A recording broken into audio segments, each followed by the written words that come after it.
In this video, we explore the extraordinary work of Dolores Cannon, where she reveals in detail what happens to us after death and how the soul's journey leads from one life to the next. Based on thousands of hypnotic regressions, Dolores pieced together a map of the afterlife, places like the Healing Temple, where souls recover, and the Tapestry Room, where each life is woven into a vast living fabric. You'll learn the reasons why you chose this life, and even how you decided on the way you would die. Stay with us until the end, because these insights may forever change the way you see life, death, and what lies beyond them. In her work, when someone undergoes a past life regression, Dolores believes that for the process to be truly effective, the soul must be guided through the death experience. While many hypnosis courses warn against this, labeling it as dangerous, she says it isn't. Having conducted thousands of sessions where subjects experienced every imaginable form of death while in a trance, she saw that no harm ever came to them. When handled correctly, there is no danger. When people are taken back to previous lives and guided through the transition, their descriptions are remarkably consistent. They use almost the exact same words to describe the experience. This isn't a near-death experience, but actual death, what truly occurs when someone passes away and crosses to the other side. A near-death experience is when someone begins the journey but is pulled back. Here, the transition is complete. So, what actually happens at the moment of death? When someone dies, the first sensation they report is a feeling of cold. A moment later, they find themselves standing beside their bed, looking down at their own body. The transition is that quick. They describe it as being as simple as getting up from one chair and sitting in another. They simply slip out of the body and stand by the bed. Often, they look at themselves and remark, "Wow, I didn't realize I looked that bad." Believe it or not, the last thing a soul wants at that moment is to return to its body. Typically, that body is sick or injured, with no hope for recovery. They have no desire to go back because their immediate thought is, "I'm finally out, I'm free, I can go anywhere and do anything." It is a profound yearning to move forward, to return home. It's those who remain behind who grieve, wishing for the person to stay. But you have to ask yourself, would you really want someone to return to a body in that condition? In most cases, there's no longer a chance for healing. Dolores emphasizes that at this stage, it's vital to understand the need for letting go. Holding on is often born of a certain unintentional selfishness, focusing on your own feelings of, "I'll miss them," or "I don't know what I'll do without them." These emotions are ultimately about our own survivor, not the one who has passed. When we're born into this world, we enter into a contract. Included in this agreement is the way we leave, the so-called exit plan. This is all carefully mapped out before you ever enter this life. When someone leaves, they're ready. They've fulfilled their mission and completed everything they set out to do. While they might not be aware of this on a conscious level, it's all part of the grand design. Those in mourning often fail to realize it was simply time for the soul to return home, and that those left behind must continue their own journey according to their own plans and contracts. One of the greatest human fears is the idea of being alone in the great unknown after death. But this is a misconception, because you're never alone, not even during your physical life, though you often fail to perceive the presence around you. At birth, everyone is assigned a helper, often referred to as a guardian angel or a spiritual guide. This being accompanies us throughout our entire lives, watching over and supporting us. They're eager to assist, yet they can't intervene without consent. Only when you specifically ask for their help do they engage with their full power. Sometimes a deceased relative takes on the role of a guide, but there's always at least one presence. If a person's life becomes more complex, they may have as many as 4 guides, each responsible for a different area of their experience. If the direction of your life shifts suddenly, a guide may be replaced by another who's better suited for the new path you're on. When a person dies and steps out of their body, a companion always appears, beings Dolores refers to as greeters. They come forward to escort the soul to where it needs to go. This explains the common phenomenon of the dying speaking to invisible people in their final moments. Usually, these are deceased relatives appearing around the bed to welcome them. The soul is almost always happy when someone comes for them, knowing they can move on with a spouse, a relative, or a friend. Even if family members aren't present, a guide or guardian angel is always waiting. No soul is ever left to find its way to the next destination alone. At this point, the soul crosses over to the other side. In most near-death experiences, the person travels through a tunnel or simply steps out of their body and moves toward a beaming light. However, they never actually reach this light. Before they can, they're turned back.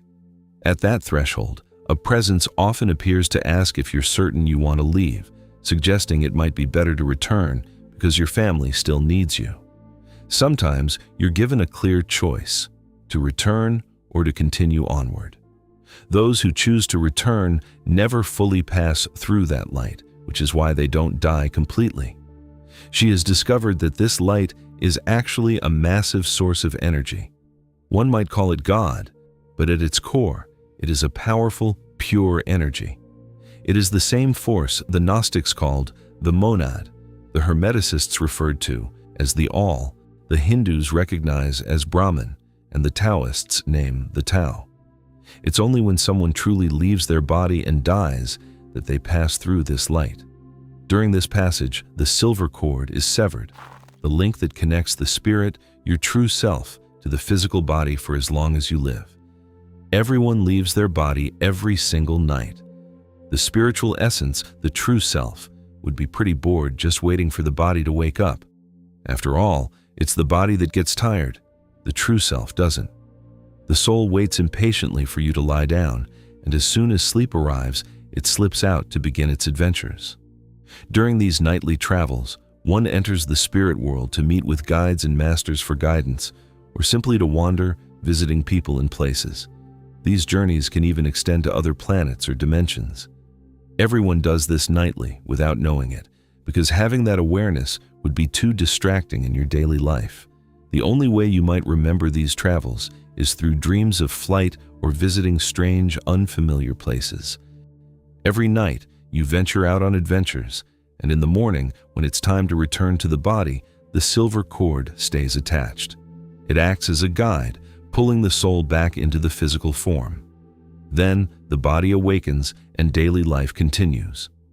However, at the moment of actual death, as one passes through that source of energy, the silver cord is instantly severed. Once this happens, returning to the body is no longer possible. This cord represents the spark of life. The moment it leaves, the physical body begins to decline. Anyone who's witnessed death knows that something leaves in that very instant. The body begins to decay, and the individual is already on the other side. So where does the soul go after leaving the body? Upon crossing over, there are three primary destinations.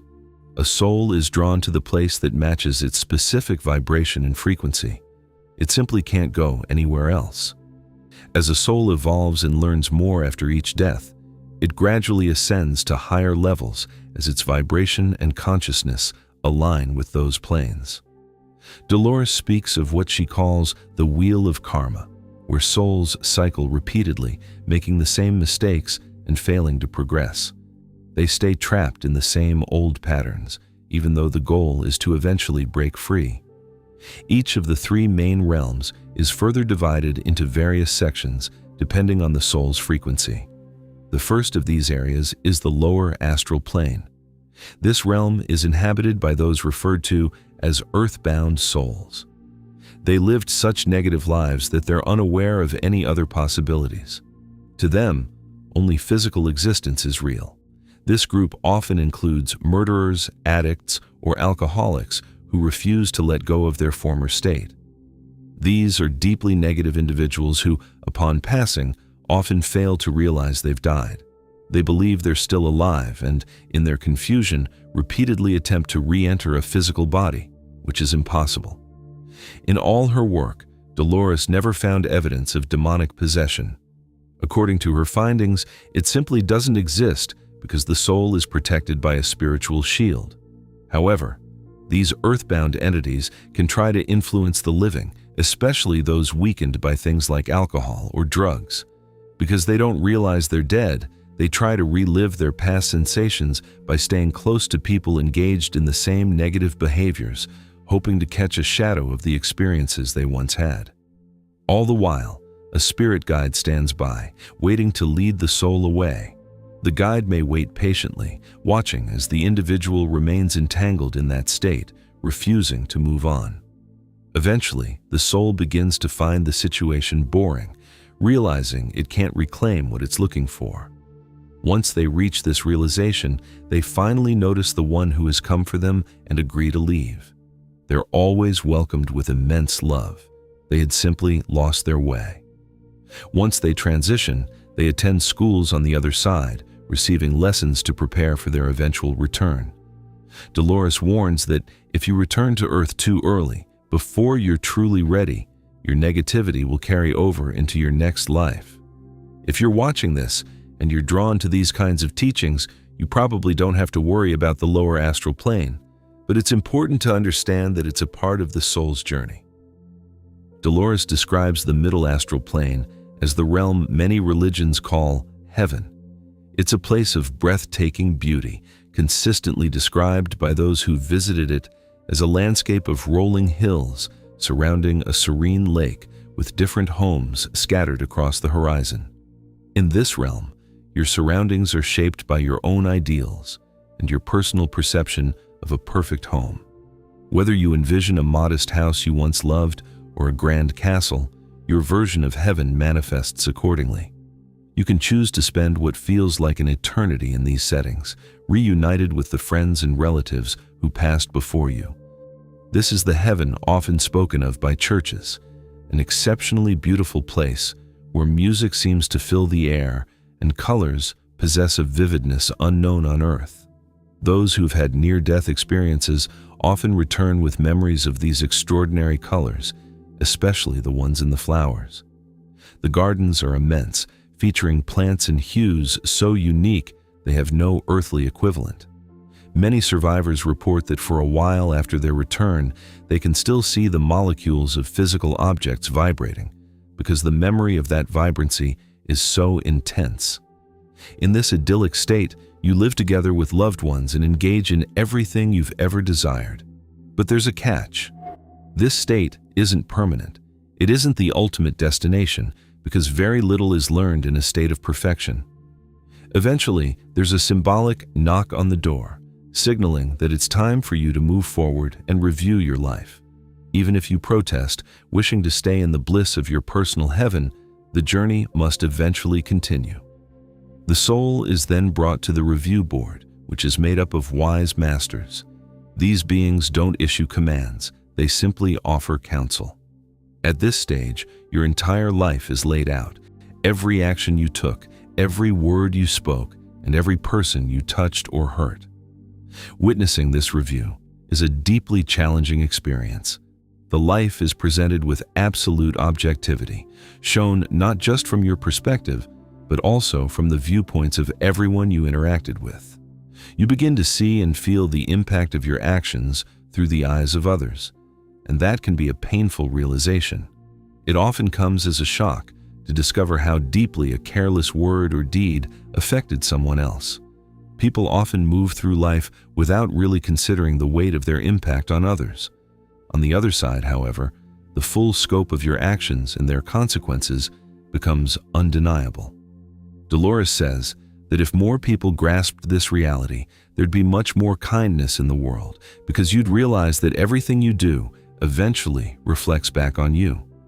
The truth of one's impact often stays hidden until they've literally stood in the shoes of another. When a soul witnesses the true consequences of their actions, a profound realization often follows. These things have to be set right. This is the essence of karma, the understanding that you can't simply leave things as they are, but must take action to restore balance.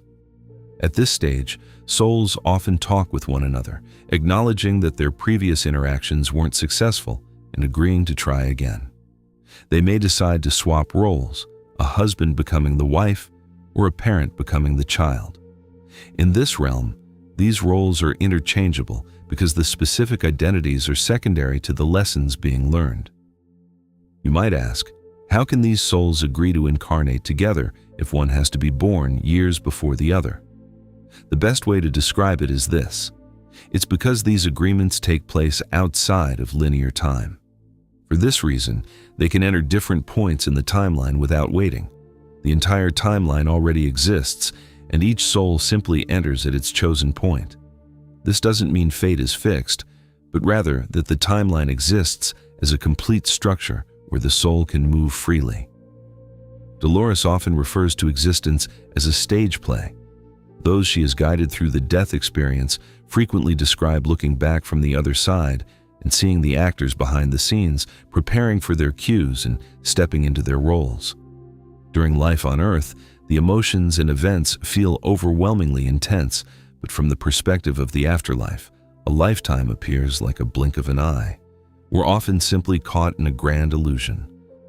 Your physical form is just a costume chosen for a specific role at a specific time. Just as clothes eventually wear out and have to be tossed, the body does too. When that happens, you receive a new outfit to play the next role you need to experience. This is the purpose behind planning the next step and making new soul contracts. The hope that this time you'll finally master the lesson. Sometimes groups of souls repeat the same lives and the same mistakes over and over until they reach a breaking point and decide to tear up the contract, realizing that the current dynamic simply isn't working. So, the middle astral isn't just a single place, but a range of environments. Both the heaven-like areas and the planning or review spaces exist here, different zones with different purposes. Dolores considered the upper astral plane her favorite, mostly because of her own deep thirst for knowledge and research. This plane is home to spiritual schools and the Temple of Wisdom. Hundreds of souls have independently described these same locations with remarkable consistency. The Temple of Wisdom is described as a massive complex with many separate sections, often looking like Roman architecture with grand pillars. One of the most important areas is the Healing Temple. Those who've recently passed often gather there in long lines to go through a process of purification before moving to their next destination. Upon entering, a soul is greeted by the guardian of the temple and led into a domed hall where the ceiling is filled with beautiful crystals of many colors, casting a radiant, healing light across the floor.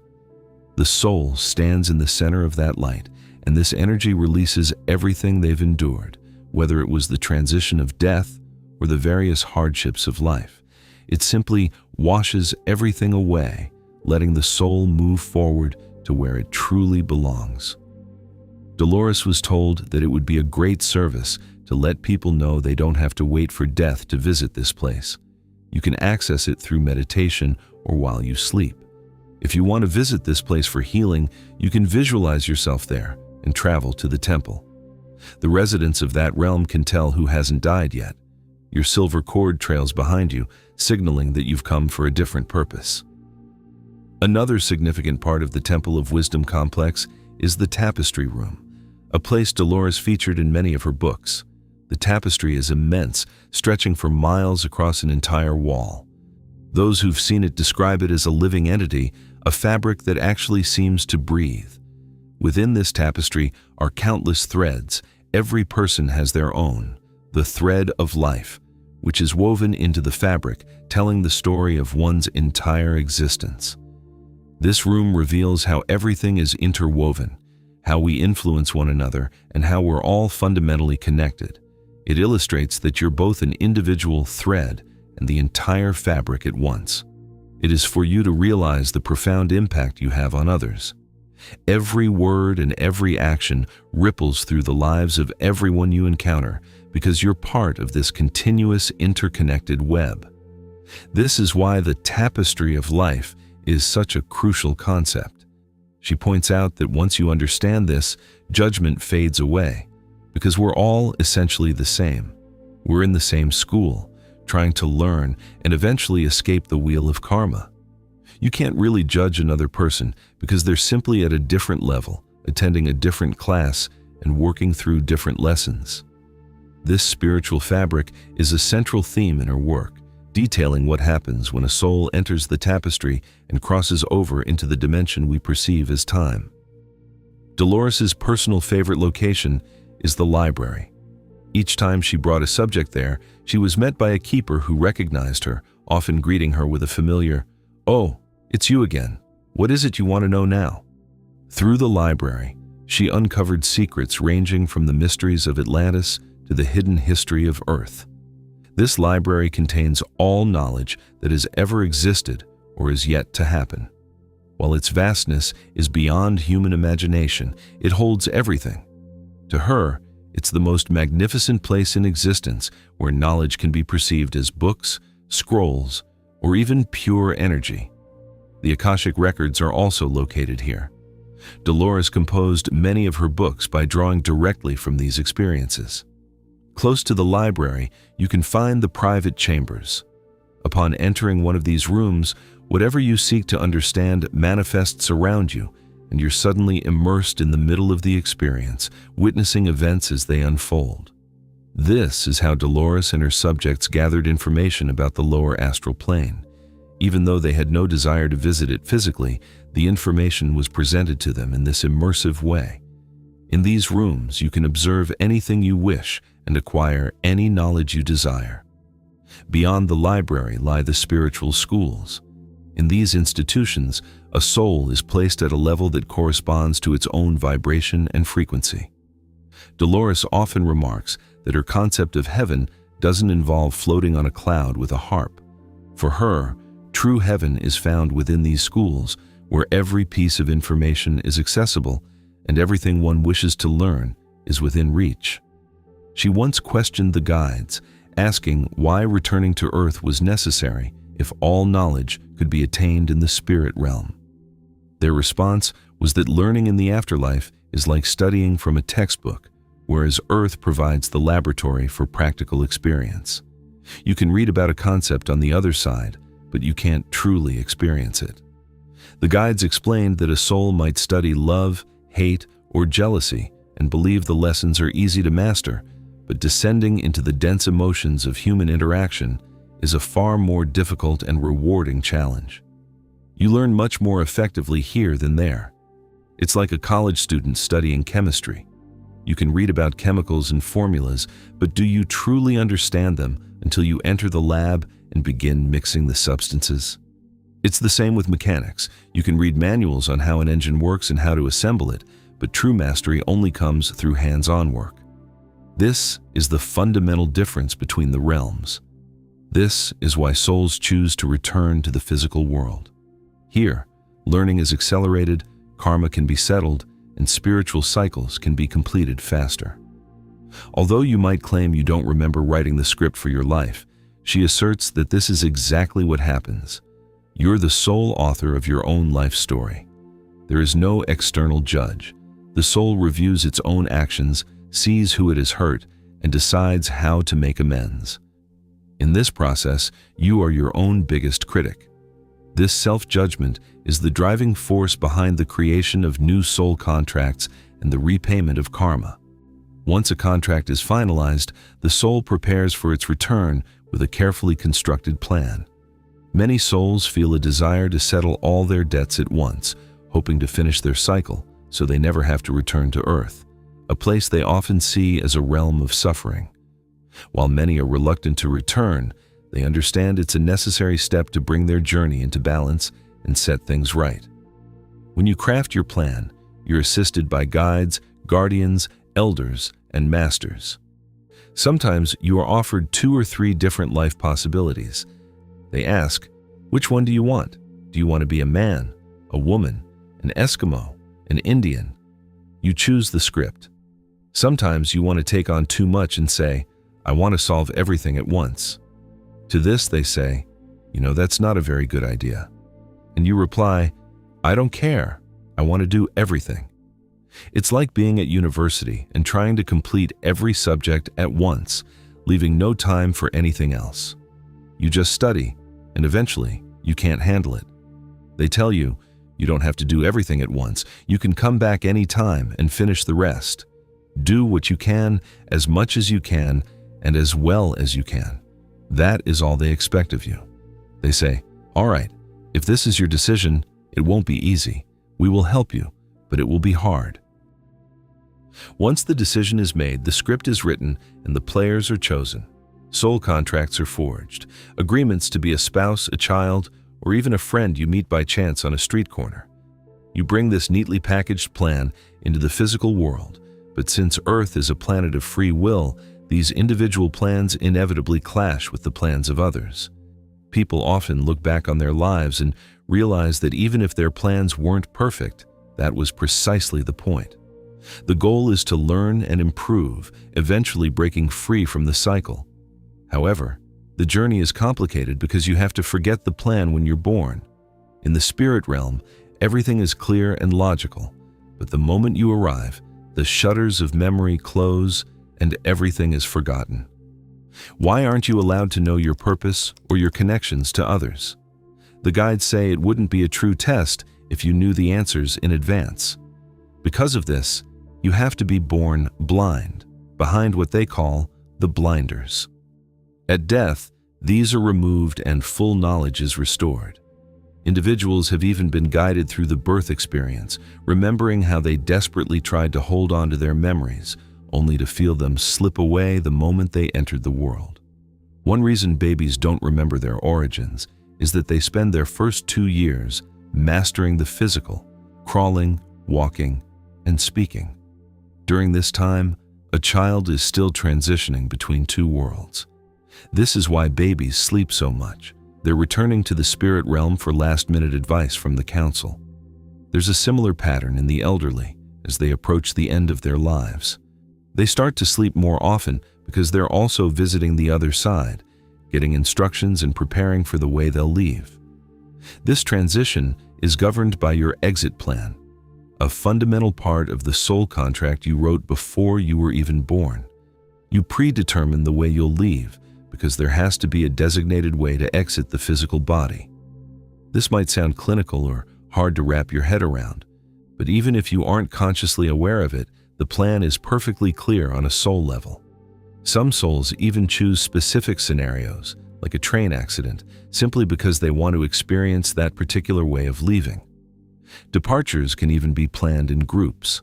Some souls prefer to transition together, choosing events like earthquakes to exit the world as a collective. In this view, nothing's accidental. Everything is meticulously planned. However, an exit can be postponed if the individual decides to stay longer, and you can even plan multiple possible exit points in advance.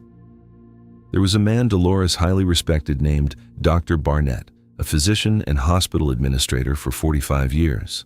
He taught how the mind can heal the body, but he also understood the spirit. He once shared that when a code blue was called for an elderly patient, he'd intentionally walk slowly to the room. He understood that at that stage, the soul was often ready to leave, and he saw no reason to force them to stay. He frequently saw relatives grieving at the bedside and felt they should let go, recognizing that the soul was simply tired and ready to return home. This requires a complete shift in perspective. While these ideas might be unsettling at first, many find comfort in realizing the true nature of the afterlife. Once you discover how magnificent and beautiful the other side is, it becomes clear that the soul is simply returning home. There's no reason for sorrow. There are many accounts of people having negative experiences at the moment of death. When this happens, it's usually because the person expected it, largely due to religious conditioning. If you've been told all your life that you're going to hell or that you aren't good enough, you manifest what you anticipate. But this isn't reality, and the soul doesn't stay in those states. These visions are just the product of mental programming.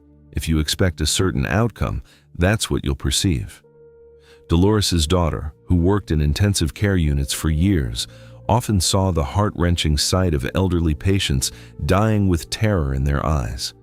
They believed they were destined for hell because they weren't perfect, even though they'd lived fundamentally good lives. It's vital to let go of this fear. While a terrified mind might manifest something frightening at first, the soul won't stay there forever. If you've ever lost a child, you know a grief that's almost impossible to describe. But the message from the other side is always the same. Their contract was fulfilled.